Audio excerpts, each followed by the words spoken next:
Soy Jorge de Aguascalientes y apenas tengo unos meses escuchando relatos.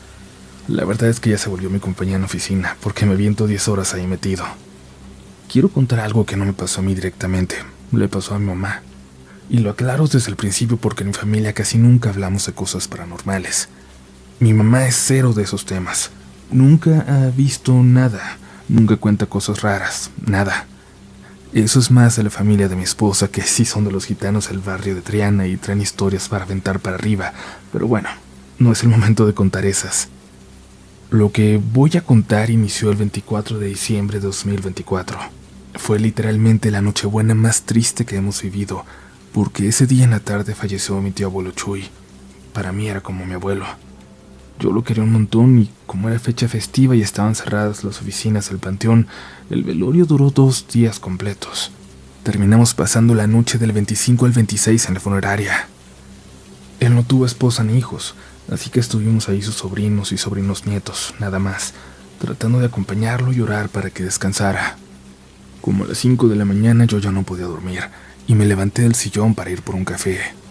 Ese sillón daba a una ventana que daba al patio central de la funeraria, en un segundo piso. Cuando me moví desperté sin querer a mi mamá. Le pregunté si ella quería algo caliente porque hacía frío, pero me dijo que no, que quería seguir intentando dormir, así que se volvió a acomodar y cerró los ojos. Y fue justo en ese ratito, en ese punto donde te estás quedando dormido otra vez, cuando ella escuchó algo que la hizo abrir los ojos de golpe. No me quiero morir. No me quiero morir. Dice que escuchó un grito, pero un grito de verdad, desesperado, angustiado, como de alguien que estaba sufriendo muchísimo, que decía, no me quiero morir así tal cual. Mi mamá abrió los ojos toda asustada y volteó a ver a sus hermanas y primas y vio como todas despertaron igual, como si las hubieran jalado del sueño. Se miraban entre ellas, pero nadie decía nada, y antes de que pudieran reaccionar bien, se escuchó otra vez, igualito. Ahí fue cuando todas se dieron cuenta de que no había sido un sueño. Una de ellas preguntó si también lo habían escuchado. Otra dijo que qué había sido eso, pero nadie tenía una explicación. No sabían qué hacer. Solo empezaron a rezar. Fue lo único que les salió en ese momento. Lo más curioso es que ese día mi mamá no me dijo nada. No sé si por el cansancio o porque no le gusta hablar de esas cosas. Me enteré meses después cuando fui a verla con mi esposa para contarle algo raro que nos había pasado a nosotros en la casa. Y entonces ella me dijo, bueno, si tú ya estás contando esto, yo también te voy a contar algo. Tiempo después nos enteramos de que la sala donde estuvimos esa noche está arriba del lugar donde preparan los cuerpos de los difuntos antes de pasarlos con sus familiares. Honestamente no sé si llamarlo morgue, pero ustedes que crean comunidad, que al momento de morir el alma se desprende de inmediato del cuerpo, o quizás si no estás preparado, el alma se aferra a quedarse un poco más de tiempo. Les deseo felices fiestas, feliz diciembre y gracias por escuchar.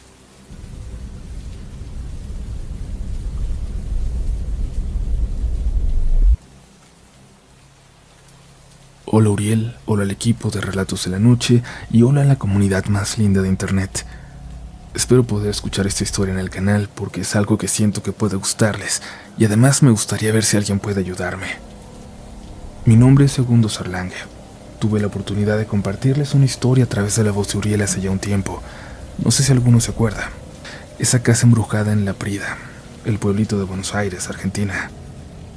Tengo que admitir que tuve que alejarme de relatos por un tiempo por temas laborales. El día no me alcanza para poder escucharlos. Pero por suerte hace poco pude cambiar mi trabajo y ahora tengo uno que me permite disfrutar los relatos de personas de todos lados mientras creo artesanías en mi taller. Pero no les escribía para contarles eso. Les traigo una historia más, vivida en carne propia, junto a un familiar y un amigo, en el mismo pueblo que la historia anterior, acá en La Prida. Paro de divagar y les paso a contar mi vivencia. Desde hace tiempo estoy viviendo en el campo con mis tíos abuelos. Como ya se imaginarán, la tranquilidad y la paz que se siente por esta zona es algo que no se puede explicar con palabras. Esta calma obviamente es un escape para algunas personas de sus vidas ajetreadas de la ciudad, como es el caso de mi amigo Rafa, a quien llamaré Chino en esta historia. El Chino me había avisado que quería venir un fin de semana al campo. Estaba bastante aturdido por la ciudad, a lo que yo respondí pidiéndole que por favor viniera, que lo iba a estar esperando con gusto. Le avisé a mis tíos que iba a venir el Chino, y como ya lo conocen se alegraron con la noticia. Pasada una semana llegó el día de buscarlo en la terminal del pueblo y luego volver al rancho. En el camino fuimos hablando de cosas para hacer en los días que iba a quedarse. Queríamos ir a cazar, cuidar el ganado, recorrer con los caballos y algunos otros trabajos que tenía planeado hacer con él. Al llegar a la casa mis tíos lo recibieron cálidamente y pronto estábamos ayudando a poner la mesa para cenar. Durante la cena le comentamos al tío nuestras intenciones para los siguientes días, a las cuales aceptó de inmediato la gran mayoría, excepto la de ir a cazar. Cabe aclarar que yo ya había intentado salir a cazar con él, pero siempre tenía una excusa para no hacerlo, y como esta vez estaba con el Chino, planeaba usarlo como una ayudita para que aceptara salir a cazar. Mi tío nos miró a los dos un segundo, para luego seguir explicando por qué se negaba poniendo una excusa boba, cuando mi tía le apoyó su mano sobre la muñeca y le dijo algo que nos dejó al Chino y a mí extrañados. ¿Y si te llevas tu cruz? Mi tío se calló un rato y luego dijo que aceptaría la oferta y que al día siguiente iba a ir al pueblo a comprar las balas para la noche siguiente. Nosotros obviamente nos alegramos y rápidamente nos olvidamos del comentario de mi tía. El día siguiente estuvo lleno de preparativos. Aceitamos las armas, preparamos los cargadores y una bolsa con comida para el camino. La idea era adentrarnos bastante en el monte para buscar ciervos o jabalíes, lo que encontráramos. Durante los preparativos notaba de reojo que el tío murmuraba entre dientes o hacía caras como de resignación, como si supiera por qué no debíamos ir. Más tarde ese mismo día yo estaba en mi taller con el Chino, cuando me acordé de que tenía que cargarle a nafta a la camioneta. Mi taller queda a la derecha de la casa si se le ve de frente, y el galpón donde se guarda el vehículo está a la izquierda, así que debía pasar por el frente de la casa para llegar. Cuando estaba pasando por la ventana de la habitación de mis tíos, escuché a mi tía decirle a su esposo: «Ya lo viste un par de veces y no te pasó nada. Ya sabes, con esa cruz estás perfecto. Yo tengo la mía acá, así que no te preocupes, anda con los chicos». Yo pasé de largo medio despacio para terminar de escuchar eso, y luego recordé lo que le había dicho la tía al tío el día anterior. Ahí comencé a sospechar algo. ¿Una cruz? Que no se preocupara. No lo sé, supersticiones del campo, pensé. Cuando llegó la noche nos subimos a la camioneta, despedimos a la tía y nos fuimos los tres hacia el monte, todavía de noche, con nuestros faros y linternas apuntando a los lados, esperando ver un animal. Al llegar al pie de una loma decidimos estacionar la camioneta ahí y subir al monte a pata. Queríamos ir con el mayor silencio posible para poder escuchar a los animales. Al bajar del vehículo nos dimos cuenta de que el silencio nos rodeaba. No estaba oscuro porque la luna ilumina mucho más en el campo, pero sí que no se escuchaba nada, absolutamente nada. Nos pareció curioso pero no exagerado. Así que fuimos subiendo el monte hasta llegar a un camino que usaban los chanchos para caminar con sus lechones. Entonces nos preparamos entre unos pastos y los esperamos. Voy a tratar de explicarles el lugar donde estábamos, así pueden tener una imagen clara del espacio. Imagínense un sendero de tierra, plano. Miren a su izquierda, imaginen una pared de piedra de unos 5 metros de alto con algunos árboles en la cima. A la derecha imaginen una leve bajada, y más o menos a la altura del camino, las copas de unos pinos dada la bajada del terreno, lo que hacía que los árboles crecieran desde mucho más abajo.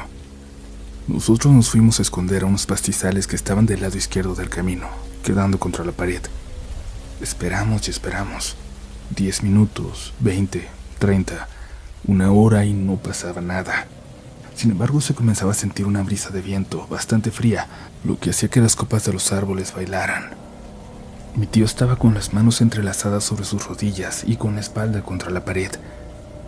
Se notaba preparado para cualquier cosa, pero también se notaba expectante. Mi amigo también estaba ansioso. Luego de un rato más se escuchó algo. Al fin se escuchó algo. Levantamos los tres las armas muy lentamente, para no hacer ruido ni alertar a nada que anduviera por ahí dando vueltas. Si recuerdan cómo era el paisaje que les expliqué, se acordarán de la bajada de tierra que había a la derecha del camino, ¿verdad? Bueno, no hay manera de explicar de forma razonable lo que pasó después. Al frente nuestro se comenzó a escuchar el crujir de ramitas de pino secas sobre el suelo, cerca del borde del camino, pero hacia abajo, dejando lo que estuviera ahí todavía sin ser visto. Algo venía subiendo. El sonido era cada vez más recurrente, más cercano y por momentos más lento, pero estaba ahí, moviéndose a unos 5 metros más o menos. En un momento ese sonido se detuvo y luego comenzó a subir la pendiente hacia el camino, acercándose a él. Nosotros, listos atrás de los arbustos, con los dedos sobre los gatillos de las escopetas. De atrás del camino se comenzó a asomar él. No era un ciervo, no era un jabalí, tampoco un puma. Era algo peor. Un niño humano, bajito, de 1,30 m sería. Se notaba cómo intentaba subir al camino desde atrás de la ladera, porque vimos sus manos agarrando pasto para poder trepar. De todo lo que podría haber subido de la ladera, un niño era lo último en que pensábamos. Mi amigo comenzó a bajar el arma y levantó apenas la cabeza para aclarar la imagen de lo que veía, para luego intentar avanzar hacia el chiquillo. Vi como mi tío lo agarró del brazo firmemente, pero con mucho cuidado para mantener el silencio. Nos hizo una seña para que no hiciéramos ruido, y ahí noté en su muñeca, la cual había levantado para señalar la boca con su índice, un rosario con una cruz blanca, de plata. Tenía una lágrima en su mejilla derecha. Yo volví la mirada hacia el niño y lo vi ya parado en medio del camino. El pequeño estaba con los brazos inclinados hacia su pecho, tocándose los dedos los unos con los otros, como cuando un niño se pierde y espera que su madre lo vaya a buscar. Su vestimenta era extraña. Tenía un ponchito rojo, un pantalón corto verde oscuro y unos zapatitos como muy antiguos. Era un conjunto extraño, como pasado. Su piel era pálida. Seguro ya se lo pueden imaginar. Una piel del color de los huesos, blanquecina. La parte de las piernas que se notaba después del pantalón estaba manchada de tierra. En realidad vi manchones oscuros, sobre todo en las rodillas. Su cara, su cabeza. Por Dios, su cabeza estaba hinchada. No sé cómo explicarlo. Parecía como si lo hubieran picado muchas abejas a la vez. Estaba lleno de raspones por toda la cara. Su pelo negro se organizaba en mechones a lo largo de su cabeza, dando la apariencia de una cabellera como la de las muñecas antiguas a las que se les cae el pelo. Sus ojos estaban igual de hinchados que su cara, los párpados rojos, y no se le veían pestañas. Luego noté sus manos, a las que no había mirado más que para ver su postura. Estaban desgarradas, como si hubiera estado tirando de una zarza o rasguñando cemento. Se le notaban los huesos a través de los dedos y sus muñecas estaban moradas. La visión de esa cosa se vio interrumpida por un sonido, una especie de llanto mezclado con algo, no sé bien qué, pero era un llanto muy grave. Parecía que en el momento de inhalar el aire lo exhalara y al revés. Cuando exhalaba parecía inhalar. No sé explicarlo. Además parecía sumársele un carraspeo, como si no tuviera garganta para poder hacer esos ruidos. Comenzó a mover su cabeza para varios lados. No eran movimientos erráticos, eran premeditados. Parecía que estaba buscando algo en específico. Realmente parecía la escena de un niño buscando a su madre. Era terriblemente desgarrador verlo ahí, parado, llorando. En un momento, mientras movía su cabeza, el chino hizo un sonido como de un jadeo, como cuando quieres llorar pero no te sale nada, como si liberaras una carga de aire encerrada. Y con ese sonido, en ese momento el niño miró hacia nosotros. Mi tío estaba rezando, el chino trataba de cubrirse la boca y yo tenía mis manos duras contra la escopeta. El niño comenzó a sollozar. Paró de llorar, pero También era un sollozo muy raro, como muy rasposo y grave. Yo lo miraba directamente a los ojos, unos ojos que por momentos dejaban ver su interior, unos ojos blanquecinos como el color de la luna. Esa imagen me va a perseguir muchísimo tiempo en mi vida, quizás hasta mi muerte. El niño parado en el medio del camino, llorando sin hacer nada, mirándonos con una expresión entre tristeza, frustración y pesar, como si algo terrible hubiera ocurrido. De repente el niño dejó de llorar y nos miró a los tres, un momento a cada uno. Mientras mi tío rezaba, el chino lloraba y yo seguía en shock. Luego giró levemente su cuerpo y se fue caminando en la dirección contraria de la que veníamos. Y ese fue el fin de la aparición. Ni bien se fue de nuestra vista, los tres salimos de ese estado de parálisis y caminamos hasta el camino. De ahí volvimos a la camioneta, atentos en cada esquina del camino, atentos a cada piedra, mirando detrás de cada árbol. Creo que el trayecto hasta el vehículo fue la experiencia en la que más me sentí observado en toda mi vida. Sentía que el niño nos estaba siguiendo. Vaya a saber qué otras cosas rondaban la zona. No teníamos ganas de saberlo. Cuando por fin llegamos a la camioneta, notamos que se escuchaban los ruidos de la noche, los grillos, las aves, etc. Nos subimos rápido y antes de volver al rancho, miré una última vez al monte. Ahí me pareció verlo, con sus manos juntas sobre su pecho, su ponchito y su cabellera negra. Y de hecho, me pareció ver algo al lado suyo, una figura más alta que él, de pelo largo y con un camisón largo y claro. Su madre, la abuela, ¿algo más? No quería saberlo, y no les comenté esto último a los demás. Volviendo al rancho, mi tío me miró, todavía con la cruz en sus manos, y me dijo: por esto no quería venir. No sé qué es ni qué quiere. Hoy está acá en el monte y otras lo veo más cerca de casa. A veces está en el potrero atrás del rancho. Otras lo veo al atardecer, parado en medio del campo, caminando sin un rumbo aparente. No sé quién es o qué quiere.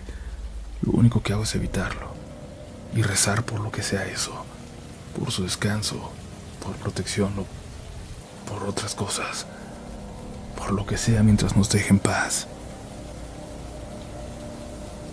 Las palabras de mi tío me hicieron sentir un tonto por no darme cuenta antes del porqué de su negación, del porqué de las palabras de mi tía. Cuando llegamos al rancho nos fuimos a dormir rápido los tres, y por suerte esta noche ya no pasó nada. Luego me enteré de que mi tía se quedó hablando con mi tío, ayudándolo a hacerse un café y escuchándolo mientras él le contaba lo que habíamos pasado. Esto lo sé porque mi tía me lo contó a los pocos días. A la mañana siguiente ayudé al chino a preparar su bolso y lo despedí en la puerta, viendo cómo mi tío lo llevaba al pueblo, despidiéndolo por el camino. Y no sé si fue un reflejo o algo por el estilo, pero cuando se iban, entre los árboles, al lado del camino, me pareció verlos de nuevo, muy a lo lejos, muy borrosos, pero verlos otra vez a ambos, uno al lado del otro, bajo un eucalipto cerca de un silo. Pero espero que haya sido solo eso, un reflejo, un asomo de mi memoria, de mis miedos. Obviamente el chino no quiere volver al campo, y mi tío me mira con mala cara cuando yo le hago chistes sobre ir a cazar, tratando yo también de distraerme e intentar olvidar los sucesos ocurridos esa noche en el monte. Es la única forma que tengo de lidiar con eso, reír. Espero que les haya gustado mi historia, comunidad. Espero que alguien pueda ayudarme, que deje un comentario, por favor. Quiero sacarme la duda de qué podría ser ese niño o esa cosa, y si creen que puede ir acompañado o no. Gracias, Uriel, por el espacio si esta historia llega a ser leída por vos en el canal. Saludos al equipo y a la comunidad, y les deseo a todos un feliz día, una feliz noche, una buena vida. Saludos.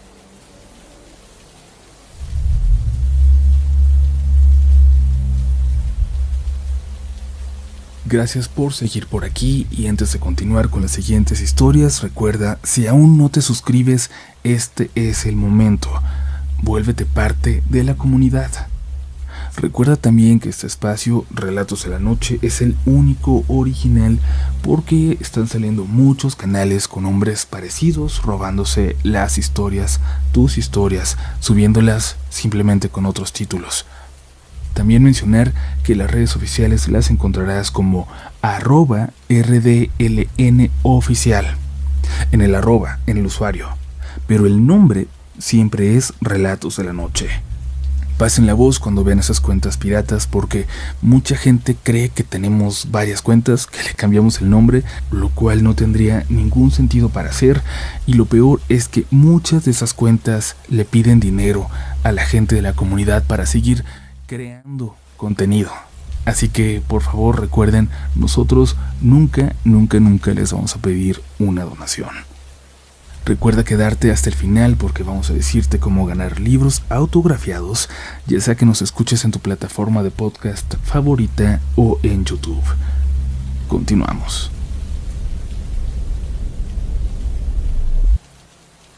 Hola comunidad, mi nombre es Andrea. Llevo mucho tiempo escuchándolos y aunque he vivido varias cosas, esta fue la primera y la más fuerte. Me costó decidirme, pero finalmente me animé a compartirla por la confianza que les tengo. Esto ocurrió alrededor del 2017, cuando estudiábamos en el Cebetis, una preparatoria pública. La abuelita de una amiga había fallecido, y como éramos un grupito de niñas muy unido, decidimos acompañarla al rezo de cuerpo presente. Ese día después de clases viajamos de Cuautla a Tlayacapan. El ambiente era muy tranquilo en la casa donde tenían el cuerpo, muy pacífico. Había un pasillo largo que llevaba a una sala donde tenían el cadáver. Nosotros no entramos, solo abrazamos a nuestra amiga y nos sentamos para el rezo. Las sillas estaban acomodadas a lo largo del pasillo, y yo me quedé hasta atrás, casi frente a la calle. A la mitad del rezo, de la nada, escuché que alguien susurró mi nombre, muy claro, en el oído. Andrea. Me giré a la izquierda con mucho miedo, pero no había nadie.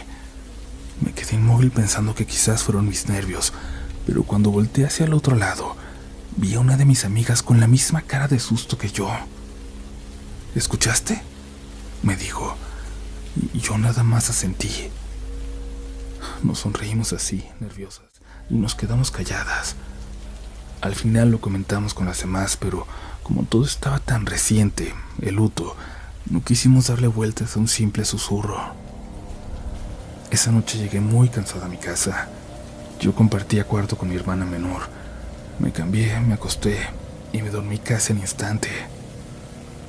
Ya en la madrugada desperté. Revisé el teléfono. 3:15 de la mañana. Me sentía muy cansada, así que nada más me acomodé y traté de volver a dormir. El día siguiente fue normal. Le conté a mi mamá lo del susurro, pero no lo tomó como algo importante. Solo me dijo que rezara. En la noche, aunque traía esa inquietud, me pude dormir bastante rápido. Pero otra vez desperté en la madrugada. Volví a ver la hora, las 3:15, igual que la noche anterior. Y ahí sí, sentí algo distinto en el cuarto, como si hubiera alguien más. No era una sensación, era una certeza. Quise moverme para acomodarme y no pude. Me quedé completamente inmóvil, y por la esquinita de la vista vi algo parado junto a mi cama. Una sombra, muy negra, con un sombrero alto. Sentí un miedo que no sé ni cómo describir. No cerré los ojos, solo me quedé ahí, viendo esa silueta sin moverme hasta que empezó a amanecer, y con la luz dejó de verse. No le dije nada a nadie porque estaba segura de que no me iban a creer.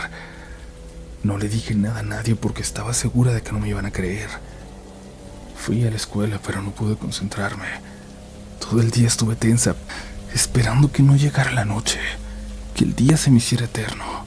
No podía dejar de pensar en ese momento, en que otra vez me iba a sentir totalmente a merced de algo que no entendía. Esa noche recé y recé, como me dijo mi mamá, Me quedé dormida rezando y volvió a suceder. Desperté por la madrugada, pero esta vez ni siquiera quise ver la hora. Me dio miedo que otra vez el reloj dijera 3:15. De reojo confirmé que ahí estaba otra vez, la misma sombra, igual de quieta, con ese sombrero. El miedo era peor. Sentía frío, pero al mismo tiempo estaba sudando. No podía mover nada del cuerpo, solo un poquito la cabeza. Intentaba convencerme de que era parálisis del sueño, de que eso pasa, de que es común, pero yo estaba perfectamente consciente. Estaba completamente despierta. Con toda la fuerza que pude empecé a llamar bajito a mi hermana. Fernanda. Fernanda. Fer. Yo pensé que no me iba a escuchar, pero se levantó. Me vio y su cara cambió por completo. Me preguntó qué tenía y yo le pedí que fuera por mi mamá. Mi mamá entró con la Biblia en la mano. Se sentó conmigo, empezó a rezarme. Me acariciaba las piernas y los pies. Y su cara, su preocupación, nunca se me va a olvidar. Así se quedó conmigo hasta que amaneció. Hasta entonces pude dejar de sentir ese miedo profundo. Ella se fue a dormir un rato y yo por fin me quedé medio dormida. Después de eso ya no pasó nada tan fuerte, pero el cuarto, no sé, quedó con una vibra muy fea, como si algo se hubiera quedado ahí. Pasaron más cosas, se escuchaban voces cuando no había nadie, las luces se apagaban solas constantemente, pero ya no volví a tener miedo como esa noche, no tanto. Hasta la fecha nadie duerme en ese cuarto. No entiendo si tiene conexión la voz de la funeraria con lo que empecé a vivir. No entiendo si algo se fue conmigo, si algo se me pegó, o si algo que ya estaba ahí despertó, pero nunca volvió a ser igual. Gracias por leer mi historia. Ojalá algún día pueda escucharla aquí, con ustedes.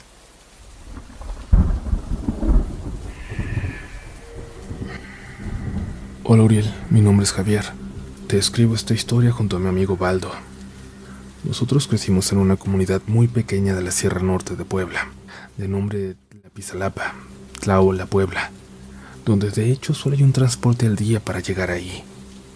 Más que una historia paranormal, es un suceso que nos deja pensando hasta el día de hoy.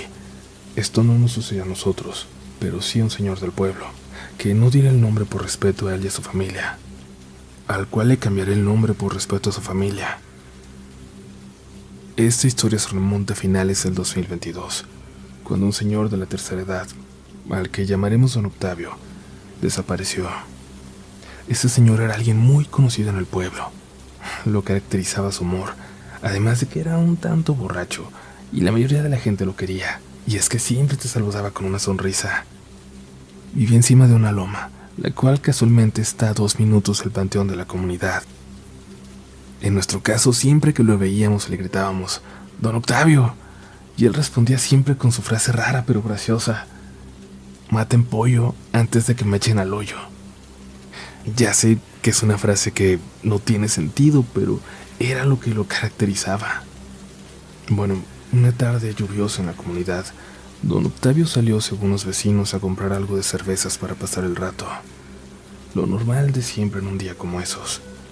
Solo que la tienda más cercana estaba a 15 minutos, pues el camino se llenaba de lodo. Pero él nunca llegó a la tienda, ni a esa ni a ninguna otra del pueblo. Su último avistamiento fue caminando cerca del panteón, un tanto preocupado por la lluvia. Desde ese entonces nadie supo de él, o al menos de su paradero. Pasó esa noche y su familia, alertada, pidió ayuda para salir a buscarlo, ya que pensaron que se había emborrachado en alguna tienda y podría estar afuera, como los demás borrachos, pero no. Simplemente no estaba. En los días siguientes siguió la búsqueda.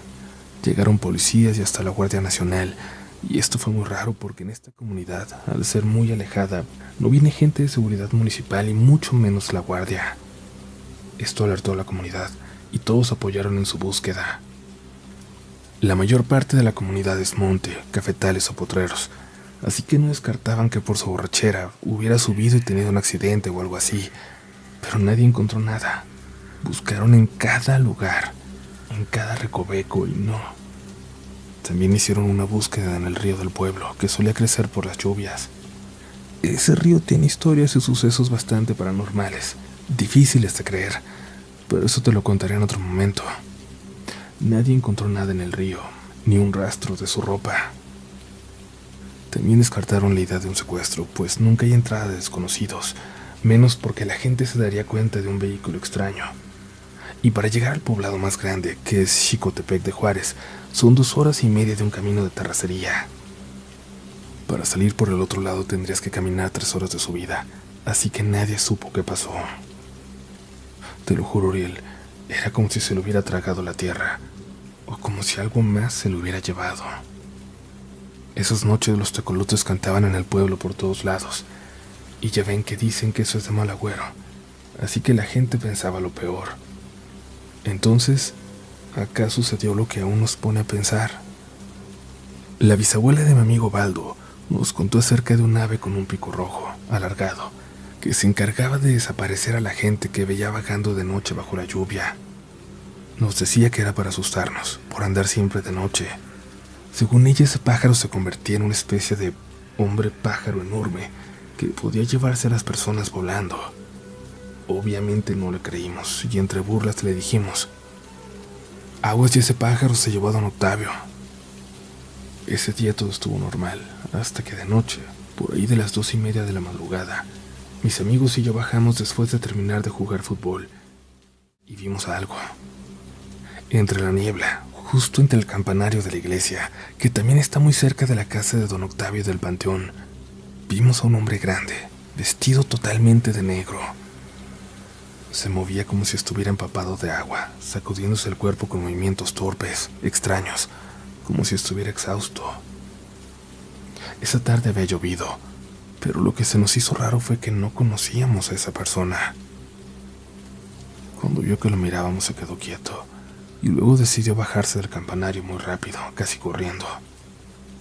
Nosotros, por instinto y desconfianza, decidimos irnos corriendo, hasta que al ir llegando al panteón, se los juro, comunidad, escuchamos claramente encima de un árbol cómo cayó algo muy, pero muy pesado. Todos miramos hacia arriba, y ahí estaba, ese pájaro, del que nos habían contado recientemente. El plumaje era de un color negro intenso, que apenas se veía gracias a una luz tenue de un poste de luz, y ese maldito pico rojo del cual nos habían advertido. Les juro que no se parece a ningún pájaro real. Solo nos miró y empezó a sacudir las alas, pero lo hacía exactamente igual que la persona que habíamos visto en el campanario de la iglesia. El mismo movimiento como de cansancio. Me quedé en shock y Baldo también. Nuestros demás amigos conocían la historia y también se llenaron de miedo. Entonces, entre esa parálisis, escuchamos algo más. Un susurro. Una voz que, les juro, comunidad, no era nada humana, pero nos dijo: chamacos, dejen de andar de chismosos. A ese viejo ya le tocaba. Al oír eso, la pura adrenalina y el miedo hicieron que saliéramos de esa parálisis. Todos salimos corriendo, cada uno hacia su casa, mientras veíamos cómo el pájaro volaba sobre el potrero, directo hacia la loma, allá donde solía vivir don Octavio. Que en paz descanse. Hasta el día de hoy no encontramos explicación entre el suceso de su desaparición y nuestro encuentro con ese hombre pájaro. Actualmente ya no vivimos ahí. Decidimos salir a distintos lugares para estudiar la prepa, porque en el pueblo el bachillerato está en pésimas condiciones. Pero aún seguimos hablando de ello cuando nos encontramos, y aunque no queremos aceptarlo, en el fondo sabemos que esa maldita criatura se llevó a don Octavio. Les mandamos los dos un saludo, comunidad. Que tengan buenas noches, y si alguna vez escuchan un aleteo fuerte, enorme bajo la lluvia, no se asomen, no miren hacia afuera, no volteen hacia las copas de los árboles.